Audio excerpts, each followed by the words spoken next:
చాలా బాగున్నానండి. హోప్‌ఫుల్లీ మీ అందరూ కూడా చాలా బాగుండాలి అని అనుకుంటున్నాను. సో, ఈరోజు మన వీడియో వచ్చేసి చికెన్ పచ్చడి. ఒకసారి ఇలా ట్రై చేసి చూడండి. చాలా బాగుంటుందండి. ఓకేనా? సో, వీడియోలోకి వెళ్ళిపోదాం. చూడండి ఎంత బాగుందో కదా చికెన్ పచ్చడి. నాకైతే చాలా నచ్చేసిందండి. హోప్‌ఫుల్లీ మీ అందరికి కూడా నోరు ఊరిపోతుంది అనుకుంటా.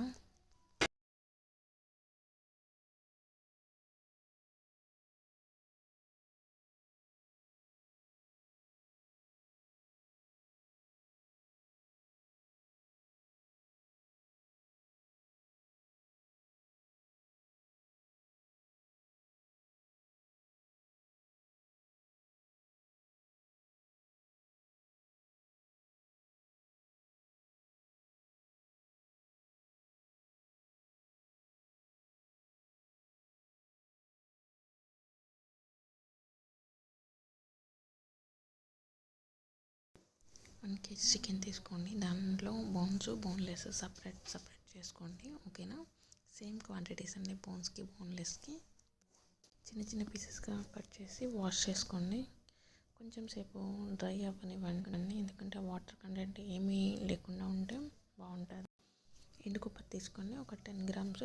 దాన్ని చిన్న చిన్న పీసెస్ మాదిరి కట్ చేసుకోండి, లేకపోతే వేయండి. సో చిన్న చిన్న పీసెస్ అయితే మిక్సీలో బాగా గ్రైండ్ అవుతే పౌడర్ లాగా వస్తుంది. అసలు ఇందులోనూ వాటర్ అనేది యాడ్ చేయొద్దు. ఓకేనా? చూడండి, నేను చేత్తో ఇలా చిన్న చిన్న పీసెస్గా కట్ చేసుకుంటున్నాను కదా, జస్ట్ విరగదీస్తున్నాను. సో ఆ మాదిరి మీరు కూడా కట్ చేసుకోండి. ఓకేనా? 10 grams అండి, ఎక్కువ అవసరం లేదు. కొంచెం టేస్ట్ పర్పస్ కొంచెం యాడ్ చేసుకుంటే బాగుంటుంది. పక్కన పెట్టేసేయండి. నెక్స్ట్ మనం చిల్లుల్లిపాయలు 125 grams తీసుకోవాలి. అల్లం కూడా 125 grams తీసుకోవాలి. అల్లంని నీట్గా వాష్ చేసి చిన్న చిన్న పీసెస్గా కట్ చేసుకోండి. సో రెండింటిని గ్రైండ్ చేయండి. నెక్స్ట్ ఇందులో వాటర్ కంటెంట్ అనేది అస్సలు యాడ్ చేయొద్దండి. వాటర్ కంటెంట్ వేస్తే వెంటనే మీకు గ్రైండ్ అవుతుంది, కానీ అసలు స్టోరేజ్కి పనికిరాదండి. సో పచ్చడి అనేది పాడైపోతుంది. సో వాటర్ కంటెంట్ అనేది అస్సలు యాడ్ చేయొద్దండి. కొంచెం లేట్ అయినా కూడా కొంచెం లేట్ అవుతుందండి. వాటర్ వేస్తే త్వరగా అయిపోతుందని వాటర్ వేస్తారు. సో అసలు వాటర్ వేయద్దండి.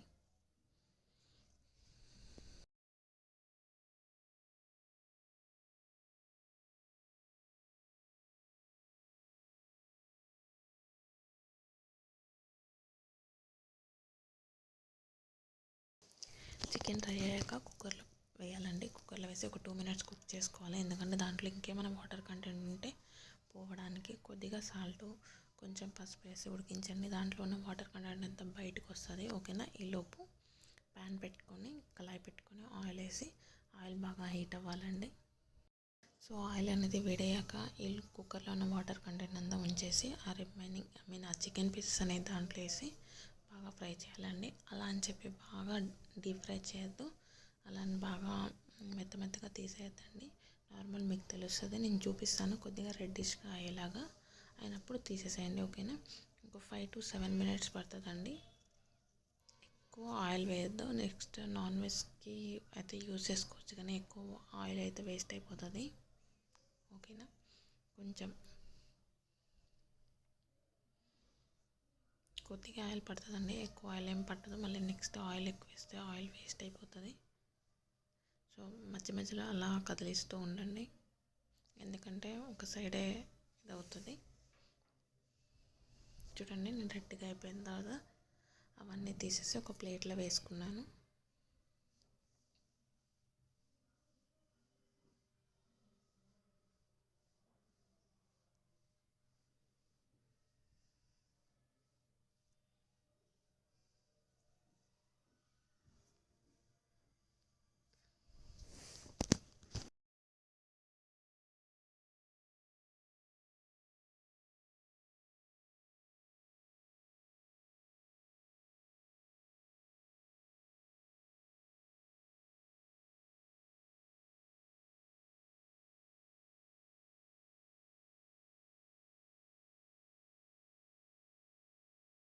ఆ పీసెస్ తీసుకున్నాక నెక్స్ట్ సేమ్ ఆయిల్లో మనం ఏదైతే గ్రైండ్ చేసుకున్నామో అల్లం వెల్లుల్లి పేస్ట్ దాంట్లో వేసి బాగా ఫ్రై చేయాలండి.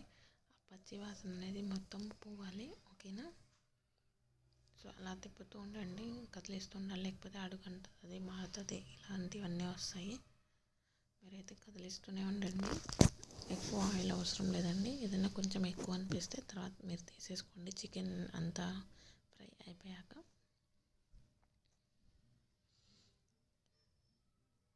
సో ఎలా పడితే అలా తిప్పద్దు, సో నీట్గా తిప్పండి. ఎందుకంటే ఎలా పడితే అలా తిప్పితే అదంతా చాలా వరకు ప్యాన్కి అంటుకుంటుంది.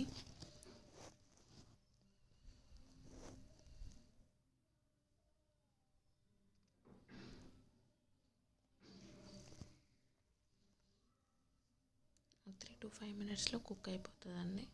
అదంతా ఫ్రై అయిపోతుంది. అది కొంచెం ఫ్రై అయ్యాక అందులో 10 grams కొబ్బరి ఏదైతే మనం గ్రైండ్ చేసి పెట్టుకున్నామో ఆ కొబ్బరి అనేది యాడ్ చేయాలండి. ఎక్కువ అవసరం లేదు, ఒక 10 grams, జస్ట్ టేస్ట్ పర్పస్ అంతే.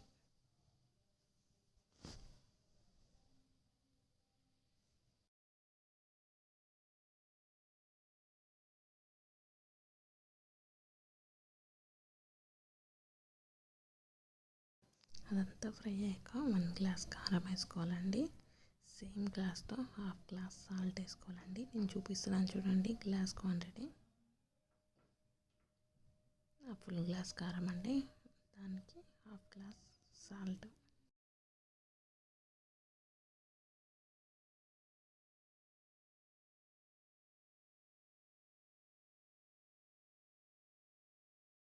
బాగా మిక్స్ చేసుకోండి అవి సాల్ట్ కారం వేసాక.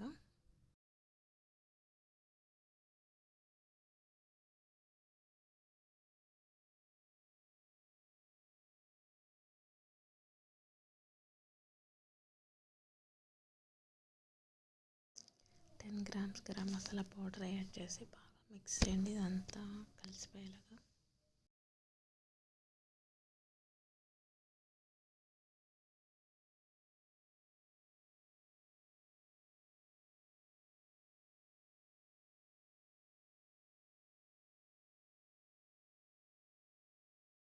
అదంతా బాగా మిక్స్ అయ్యాక ఏదైతే చికెన్ ఫ్రై చేసుకున్నామో ఆ పీసెస్ అన్నీ యాడ్ చేసి బాగా మిక్స్ చేయండి.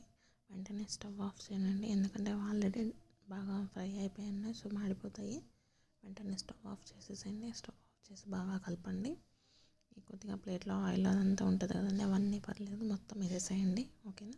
వేసేసి బాగా మిక్స్ చేయండి. వేడి మీద అయితేనే ఆ పీస్ అనేది బాగా అవంతా పీల్చుకుంటుంది.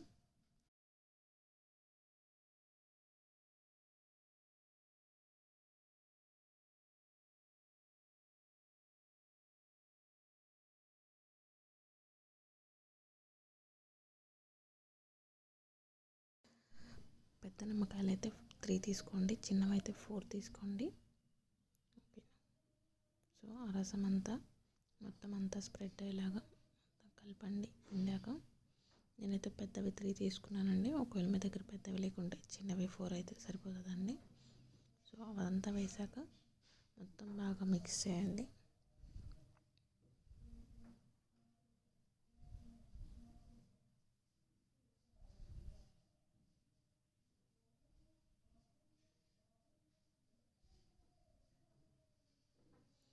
ఒక 24 hours అయ్యాక, అంటే 1 day మొత్తం గడిచాక టేస్ట్ అప్పుడు అర్థమవుతుంది. వెంటనే టేస్ట్ చూడకండి, వెంటనే చూస్తే ఏం అర్థం కాదు. అంటే లెమన్ అంతా పీల్చుకోవాలి కదా, సో ఏం అర్థం కాదు. 24 hours తర్వాత బాగా చాలా టేస్ట్ బాగుంటుందండి. సో వీడియో కనుక మీకు నచ్చుంటే లైక్ చేయండి, షేర్ చేయండి. Thank you.